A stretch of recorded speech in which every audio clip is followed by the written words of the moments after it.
बिस्मिल्लाहिर्रहमानिर्रहीम। मैं तुहाडा खादम चौधरी आबद अवामी मसैल दे नाल नाज़रीन अज मैं मौजूद हाँ महला टैंकी वाला नज़र टैंकी वाली गली दे विच इत्थों वाले महल्ले वालियां ने अपना एहतजाज रिकार्ड कराया। उन्हां को पुछना कि की मामला है। साडे नाल मौजूद ने जिहड़े किसी तारफ के मुहताज नहीं, पंजाबी बैठक की शान मोहम्मद असगर जट साहब। अस्सलाम वालेकुम जी। वालेकुम सलाम जी जट साहब की मामला है? चौधरी आबद साहब सानू तकरीबन को 2 ਤੋਂ 2.5 ਮਹੀਨੇ ਹੋ ਗਏ ਨੇ। ਅਸੀਂ ਬਾਰ-ਬਾਰ ਕਮੇਟੀ ਜਾਈਦਾ तो तकरीबन को हफ्ते बाद ਉਹ ਇੱਕ ਬੰਦਾ ਇੱਥੇ ਭੇਜ ਦਿੰਦੇ ਨੇ ਤੇ ਸੇਵਰ ਦੇ ਵਿੱਚ ਉਹ ਮਾੜਾ ਮੋਟਾ ਬਾਂਸ ਮਾਰਦੇ ਨੇ ਤੇ ਚਲੇ ਜਾਂਦੇ ਨੇ।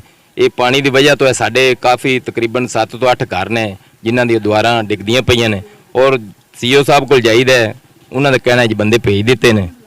ਉਸ ਤੋਂ ਬਾਅਦ ਜੀ ਇੱਧਰ ਆਵਣ ਉਹ ਆਂਦੇ ਨੇ ਮਾੜਾ ਜਿਹਾ ਬਾਂਸ ਮਾਰਿਆ ਉਹਨਾਂ ਨੂੰ ਚਾਹ ਚੁ ਪਿਆਈ ਦੇ ਵੀ ਚਲੋ ਯਾਰ ਹੌਸਲਾ ਅਫਜ਼ਾਈ ਇਹਨਾਂ ਦੀ ਵੀ ਕਰੀਏ ਲੇਕਿਨ ਸਾਡਾ ਕੰਮ ਉੱਥੇ ਦੋ ਉੱਥੇ ਪਿਆ।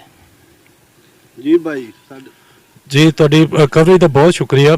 मैं बेसिकली पर्सनली खुद भी जाके सीओ साहब ਨੂੰ ਉੱਥੇ ਮਿਲਣ ਦੀ ਕੋਸ਼ਿਸ਼ ਵੀ ਕੀਤੀ ਲੇਕਿਨ ਦਫ਼ਤਰ ਨਹੀਂ ਮਿਲੇ। ਫੋਨ ਤੇ ਉਹਨਾਂ ਨਾਲ ਰਾਬਤਾ ਹੋਇਆ, ਉਹਨਾਂ ਆਪਣਾ ਅਮਲਾ ਭੇਜਿਆ ਲੇਕਿਨ ਅਮਲਾ ਆ ਕੇ ਉਹਨਾਂ ਗਟਰ ਦੇ ਵਿੱਚ ਬਾਂਸ ਖੜਾ ਕੀਤਾ, ਤਸਵੀਰਾਂ ਬਣਾਈਆਂ ਨੇ, ਤਸਵੀਰ ਬਣਾ ਕੇ ਉਹਨਾਂ ਉਧਰ ਭੇਜਤੀ। ਉਹਨਾਂ ਕਿਹਾ ਜੀ ਕਿ ਸਾਡੇ ਵੱਲੋਂ ਜਿਹੜਾ ਨਾ ਸਾਫ਼ ਹੋ ਚੁੱਕਿਆ।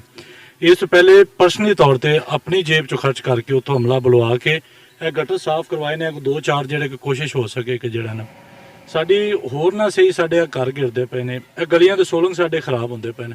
ਉਹਦੇ ਨਾਲ ਵੇਖ ਲਓ ਇਲੈਕਟ੍ਰਿਸਿਟੀ ਦਾ ਪੋਲ ਖੜਾ ਹੈ, ਉਹਦੇ ਵਿੱਚੋਂ ਪਾਣੀ ਪੈ ਰਿਹਾ ਤੇ ਵੇਖ ਲਓ ਉਹਦੇ ਨਾਲ ਉਹ ਨੀਚੋਂ ਬਸੀਦਾ ਹੋ ਚੁੱਕਿਆ। ਅਗਰ ਇਹ ਪੋਲ ਹੀ ਘਰਾਂ ਦੇ ਉੱਪਰ ਗਿਰ ਜਾਂਦਾ ਤੇ ਕੀ ਸੂਰਤ ਹਾਲ ਹੋ ਸਕਦੀ ਹੈ। ਸੀਓ ਸਾਹਿਬ ਨੂੰ ਮਿਲੇ ਆ, ਉਸ ਤੋਂ ਬਾਅਦ ਉਹਨਾਂ ਦਾ ਅਮਲਾ ਜਿਹੜੀ ਉਹਨਾਂ ਕੋਲ ਕਮੇਟੀ ਬਣਾਈ ਹੈ, ਆਸ਼ਿਕ ਹੁਸੈਨ ਕਰਮਾਨੀ ਸਾਹਿਬ ਨੇ ਉੱਥੇ ਕੰਪਲੇਂਟ ਸੈੱਲ ਬਣਵਾਇਆ, ਉੱਥੇ ਕੰਪਲੇਨ ਕਰਕੇ ਆਇਆ। ਮੈਂ ਤੇ ਅਸਗਰ ਜੱਟ ਸਾਹਿਬ ਖੁਦ ਗਏ ਆ, ਲੋਕਾਂ ਨੂੰ ਲੈ ਕੇ ਗਏ ਆ। ਫਿਲਹਾਲ ਅਸੀਂ ਕੰਪਲੇਨ ਕਰ ਸਕਦੇ ਹਾਂ, ਇਸ ਤੋਂ ਬਾਅਦ ਕੁਝ ਨਹੀਂ, ਲੇਕਿਨ ਹੁਣ ਤੋਂ ਬਾਅਦ ਅਸੀਂ ਵਾਰਨਿੰਗ ਦੇ ਰਹੇ ਹਾਂ ਕਿ ਅਗਰ ਹੁਣ ਮੌਸਮ ਇਸ ਤਰ੍ਹਾਂ ਖਰਾਬ ਚੱਲਦਾ ਪਿਆ, ਬਾਰਿਸ਼ਾਂ ਹੈਗੀਆਂ ਨੇ, ਅਗਰ ਹੁਣ ਇਸ ਤਰੀਕੇ ਪਾਣੀ ਨਿਕਲਦਾ ਤਾਂ ਸਾਡੇ ਘਰਾਂ 'ਚ ਫਿਰ ਵੜਿਆ ਤੇ ਇਹ ਗਟਰ ਖੜੇ ਨੇ, ਅਸੀਂ ਇਹ ਗਟਰ ਤੋੜ ਦੇਵਾਂਗੇ ਤੇ ਇਹ ਪਾਣੀ ਹੈ ਜਿਹੜਾ ਟੈਂਕੀ ਦਾ ਗਰਾਊਂਡ ਹੈ ਇਧਰ ਉਤਾਰ ਦੇਵਾਂਗੇ। ਫਿਰ ਕਾਨੂੰਨੀ ਕਾਰਵਾਈ ਜੋ ਹੋਏਗੀ ਫਿਰ ਉਹ ਵੀ ਕਰ ਲੈਣਗੇ, ਫਿਰ ਅਸੀਂ ਵੀ ਉਹਦਾ ਜਵਾਬ ਦੇਵਾਂਗੇ। 3 ਵਾਰੀ ਗੱਲ ਕੀਤੀ, ਉਹਨੇ ਇਹ ਗੱਲ ਕੀਤੀ, ਉਹਨੇ ਆਖਿਆ ਜੀ ਬੰਦੇ ਅੱਜ ਭੇਜ ਦਿੰਦੇ, ਉਹਨੇ ਆਖਿਆ ਮੇਰੇ ਬੌਸ ਨਾਲ ਗੱਲ ਕਰੋ। ਹੁਣ ਤੁਸੀਂ ਸਾਰੇ ਸਾਹਮਣੇ ਵੇਖ ਲਓ ਪਾਣੀ ਜਾ ਰਿਹਾ, ਉਹ ਤਾਂ ਕਬਰਸਤਾਨ ਨਾਲ ਚਲੇ ਜਾਓ, ਕਬਰਸਤਾਨ ਨਾਲ ਪਾਣੀ ਪੈ ਰਿਹਾ। ਅਗਰ ਮਿਹਰਬਾਨੀ ਕਰੋ ਤਾਂ ਤੁਹਾਨੂੰ ਆ ਕੇ ਵਹਾ ਦੇਣਾ, ਇਹ ਮਿਹਰਬਾਨੀ ਥੋੜਾ ਗੁਜ਼ਾਰਿਸ਼ ਕਰ ਦਿਓ। ਨਾਲ ਕਬਰਸਤਾਨ ਹੈ, ਕਬਰਸਤਾਨ ਵਿੱਚ ਪਾਣੀ ਪੈ ਰਿਹਾ ਜੀ। ਸਾਡੀ ਜਿਹੜੇ ਹੈਗੇ ਨੇ ਏਸੀ ਦਪਾਲਪੁਰ ਸਾਹਿਬ, ਡੀਸੀਓ ਕਾੜਾ ਸਾਹਿਬ, ਵਜ਼ੀਰ ਆਲਾ ਪੰਜਾਬ, ਉਹਨਾਂ ਨੂੰ ਸਾਡੀ ਅਪੀਲ ਹੈ ਕਿ ਸਾਡਾ ਇਹ ਜਿਹੜਾ ਛੋਟਾ ਜਿਹਾ ਇੱਕ ਮਸਲਾ ਹੈ ਇਹਦੇ ਤੇ ਜਲਦ ਤੋਂ ਜਲਦ ਹੱਲ ਕੀਤਾ ਜਾਵੇ ਤਾਂ ਕਿ ਇਹ ਜਿਹੜੇ ਗਰੀਬ ਲੋਕਾਂ ਦੇ ਘਰ ਡਿੱਗਣ ਤੋਂ ਮਹਿਫੂਜ਼ ਹੋ ਜਾਣ।